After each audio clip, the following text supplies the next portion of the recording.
जम्मू कश्मीर से आर्टिकल 370 रद्द हुए करीब 5 साल होने जा रहे हैं, लेकिन जम्मू कश्मीर के चुनाव में ये बड़ा मुद्दा बनता दिख रहा है। खास तौर से बीजेपी इस मुद्दे को खूब हवा दे रही है। एक तरफ राहुल गांधी इस मुद्दे पर चुप्पी साधे हुए हैं, दूसरी तरफ बीजेपी लगातार ये सवाल कर रही है कि राहुल गांधी इस मुद्दे पर चुप क्यों हैं? वो धारा 370 पर अपना स्टैंड साफ करें। राहुल गांधी बुधवार को जम्मू कश्मीर में चुनाव प्रचार के लिए पहुँचे थे। उन्होंने यहाँ ये दावा किया कि जम्मू कश्मीर को पुराना स्टेटहुड लौटाएंगे, यानी केंद्र शासित प्रदेश का दर्जा हटा देंगे। सुनिए राहुल गांधी ने क्या कहा था। मगर पहली बार हिंदुस्तान के किसी स्टेट को रद्द करके लोगों का जो हक है वो छीना गया। पहली बार हुआ है। ऐसे हिंदुस्तान के इतिहास में, मॉडर्न इंडिया में ये काम पहले कभी नहीं किया गया है। तो सबसे पहले जम्मू कश्मीर को जो स्टेटहुड है वो वापस देना है, क्योंकि आपका सिर्फ स्टेट नहीं छीना गया, आपके अधिकार, आपका धन,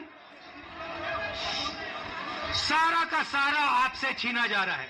इसके अलावा राहुल गांधी ने कई बड़े वादे किए, लेकिन धारा 370 को लेकर कुछ नहीं बोले।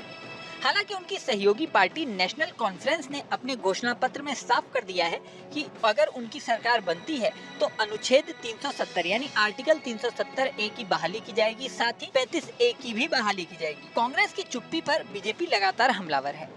बीजेपी का कहना है कि कांग्रेस को चुनाव में जाने से पहले आर्टिकल 370 पर अपना रुख साफ करना चाहिए। इतना ही नहीं, बीजेपी ने जम्मू कश्मीर में कांग्रेस और नेशनल कॉन्फ्रेंस के बीच गठबंधन को भी आरक्षण और राष्ट्रवाद के खिलाफ बताया है। केंद्रीय गृह मंत्री अमित शाह ने जम्मू कश्मीर को लेकर कांग्रेस से 10 सवाल भी पूछे हैं। शाह ने पूछा, क्या राहुल गांधी और कांग्रेस पार्टी धारा 370 और आर्टिकल 35 ए को वापस लाकर जम्मू कश्मीर को फिर से अशांति और आतंकवाद के युग में धकेलने के नेशनल कॉन्फ्रेंस के निर्णय का समर्थन करती है? क्या कांग्रेस नेशनल कॉन्फ्रेंस से जम्मू कश्मीर में फिर से अलग झंडे के वादे का समर्थन करती है? क्या राहुल गांधी नेशनल कॉन्फ्रेंस के घोषणा पत्र में लिखित दलितों, गुज्जर, बकरवाल और पहाड़ियों के आरक्षण को समाप्त करने वाले आरक्षण विरोधी प्रस्ताव का समर्थन करते हैं? नेशनल कॉन्फ्रेंस के साथ गठबंधन करने के बाद कांग्रेस पार्टी और राहुल गांधी को देश के सामने अपनी आरक्षण नीति को स्पष्ट करना चाहिए।